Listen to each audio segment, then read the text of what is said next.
Hi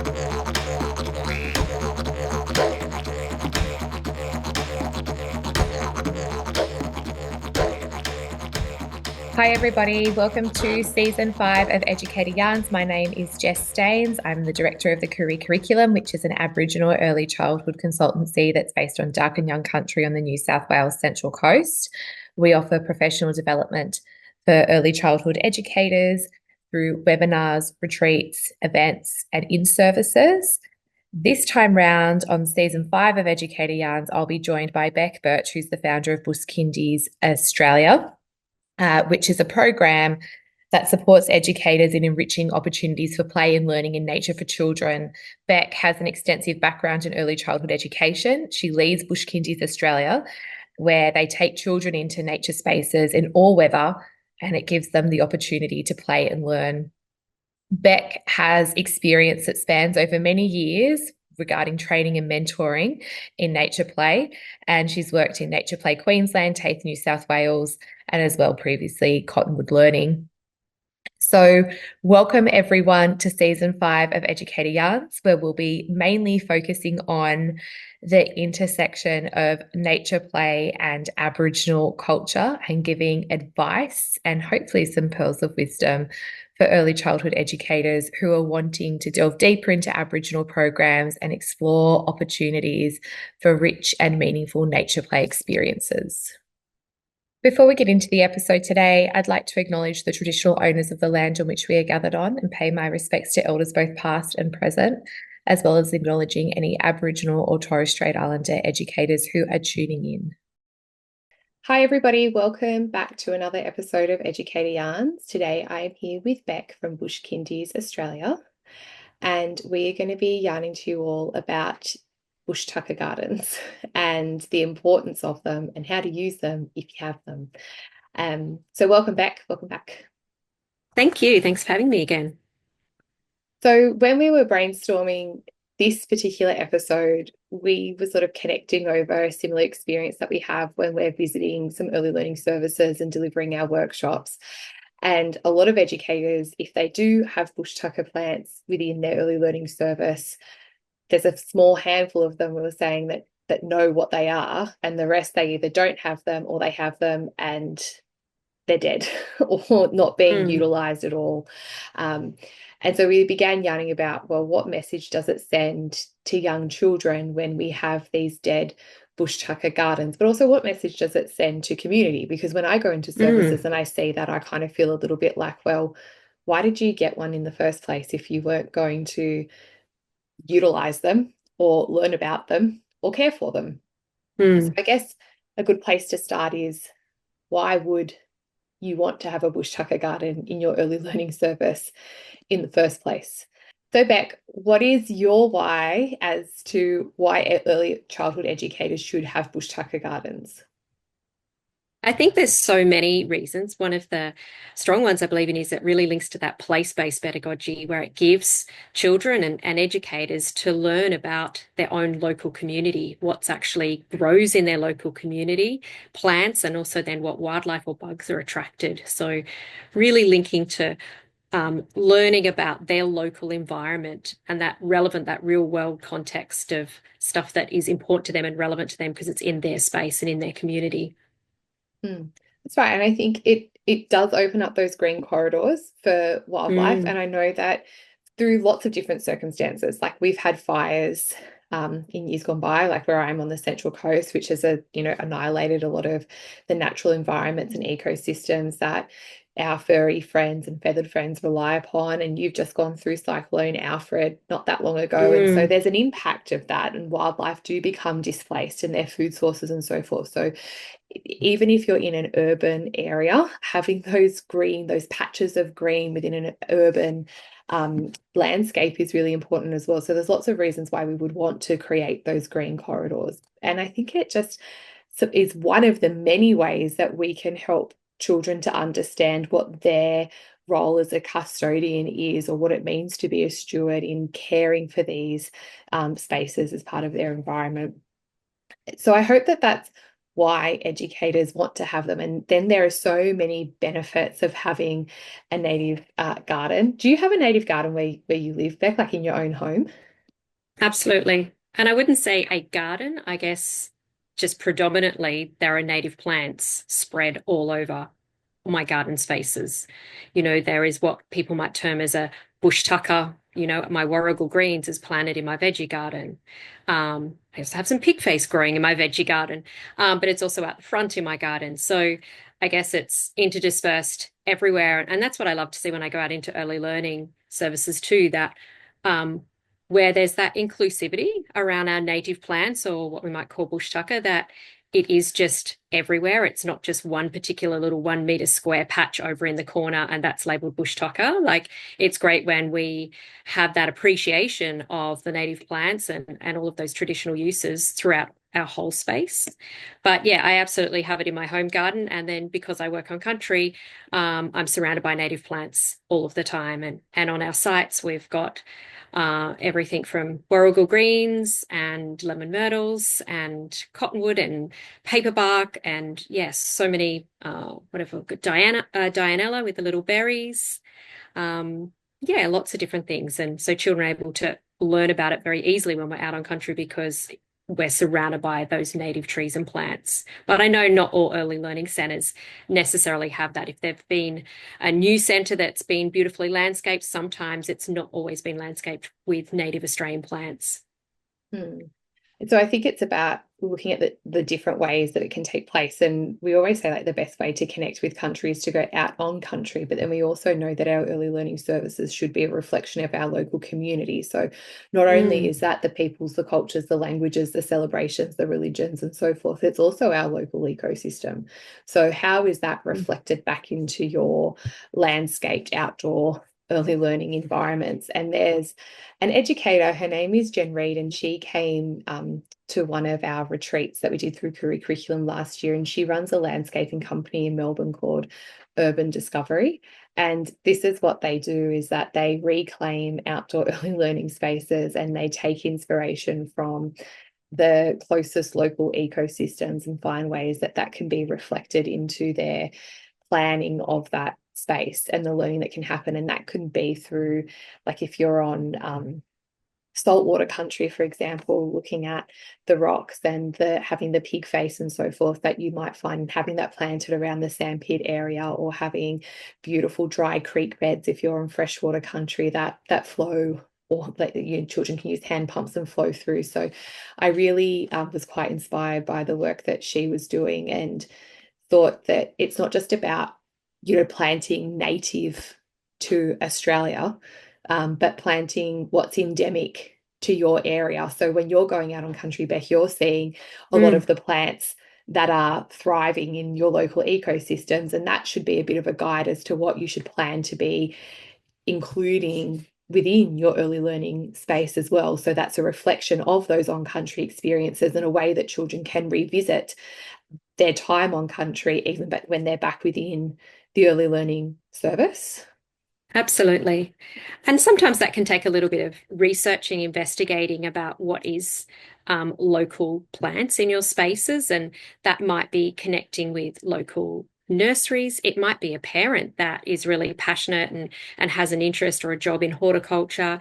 It's also particularly connecting with our community organisations and our elders that might have passions or areas of expertise in that bush tucker. I know for me, I've spent lots of years with Uncle Frank, and that is his passion, is like every plant and sharing his knowledge around them. And so I've been really, really fortunate to spend lots of time and learn a lot from him about that.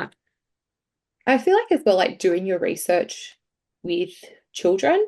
So when you're taking them out on country, can you take photographs of trees and plants that you're happening across and put them through Google Lens to help Google Lens, like to use that as a tool to identify what it is that you're coming across? I know you have some particular apps as well that you recommend, Beck.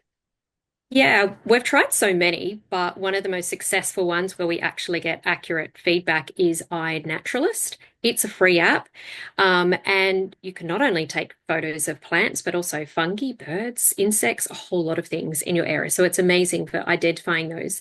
And our children are very much involved in that process. Like they'll come across something and they'll go, "Can we ask the scientists?" And we'll go get the phone and they can take the photos. And, if they're taking it of the tree, they'll take one of the bark and the seed pods and the flower and the leaves and all the different components and upload it. And it's not an instant answer because some of those apps we can get some inaccuracies when it's kind of just trying to work it out through AI, but it's when scientists come back to us with the actual accurate answer of what that plant is called, where it's found. It gives us a whole lot of information and some extra photos.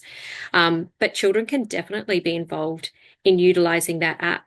And also even just developing resources. If we're learning about different plants, children can take those photos and then we've made books out of them, so that, it's really relevant to them. They've been involved in that process. Hi everyone, I'm just jumping in quickly to remind you all that Beck and I have a series of upcoming events and workshops all throughout Queensland where we'll be yarning about the new ELF principles, Aboriginal and Torres Strait Islander perspectives, and sustainability. We'll be in Toowoomba, Cairns, the Gold Coast, Brisbane, Mackay, Townsville, you name it, we'll be there, and we hope to see you all there. All right, take care everyone. Enjoy the episode. Out on country, we often find plants that children are trying to work out if they are weeds or if they are natives, because we actually don't pick any plants, but if they are weeds, we actually can pick if it's a safe weed to pick. And so, yeah, children have come to us and they're like, "Oh, we found this. It's got some great yellow flowers. Is it a weed?" And so, very much involving them in that whole process of investigating to find out those answers. Mm.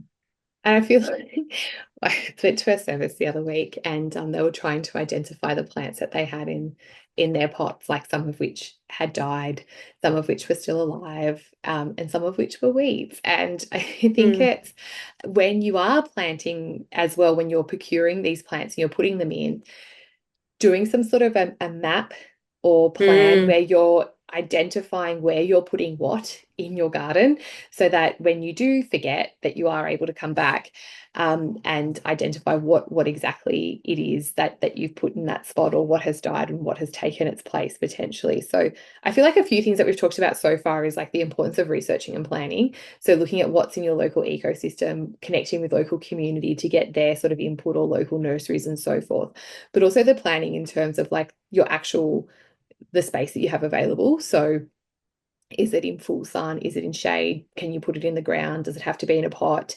Is it going to be in an infants and toddler space or in a preschool space? Is there going to be lots of little hands that are added all the time?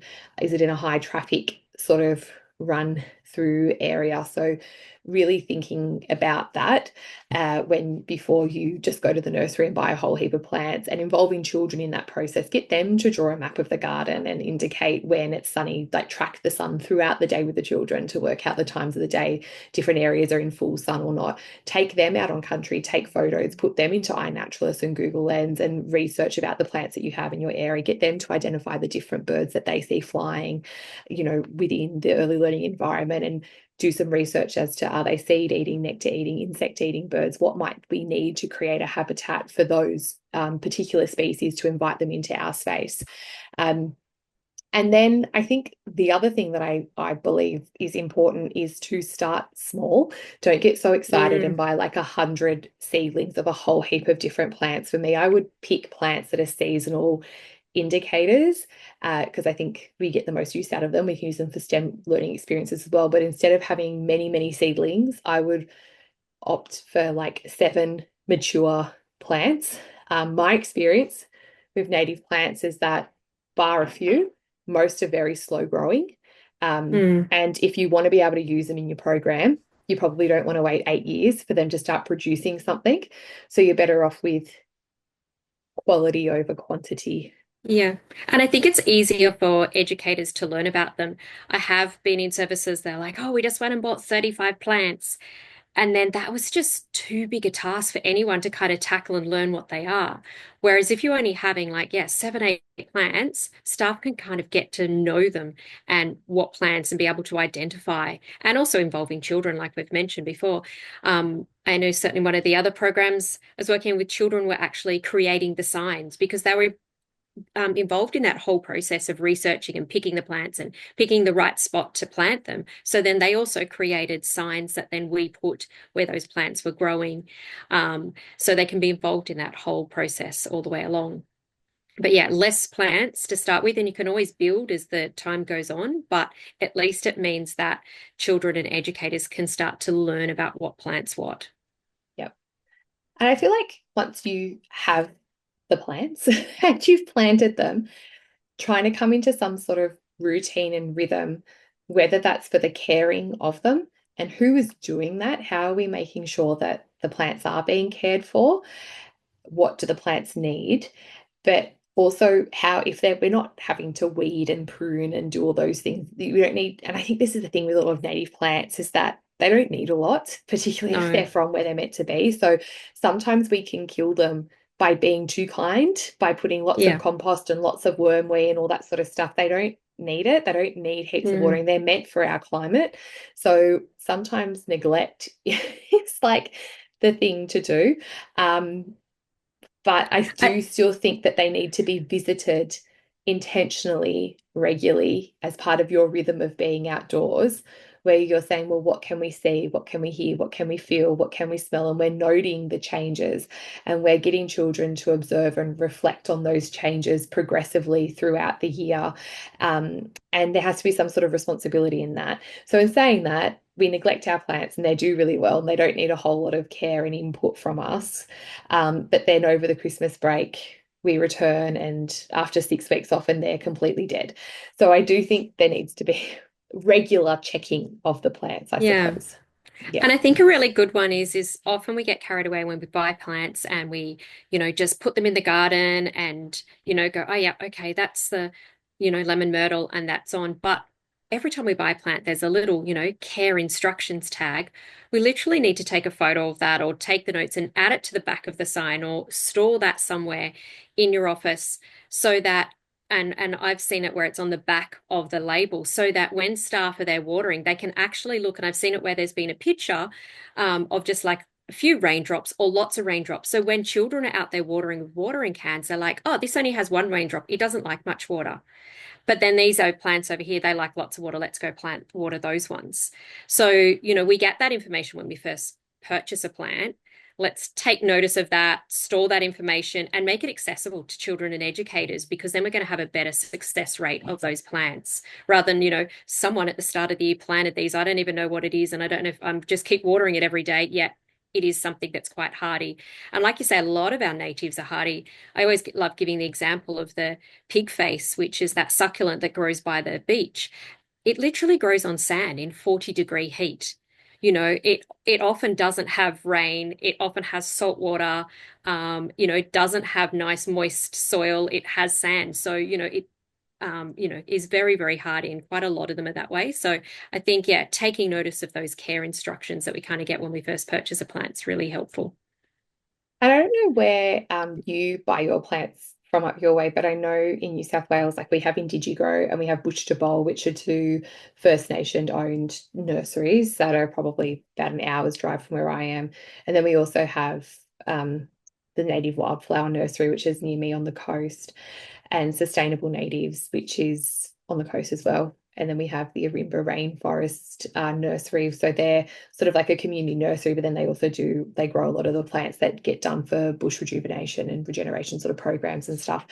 So we tend to buy from them. But I mean, I know people love Bunnings, and I'm not anti-Bunnings. I know Bunnings do a lot in terms of giving back to community and so forth, but often it's those community nurseries or Aboriginal specific that will spend a bit more time with you and give you the knowledge that you need. And that's been my experience that, so I'm about to do a workshop as a participant at our native wildflower nursery on the coast, and it's about birdscaping your garden.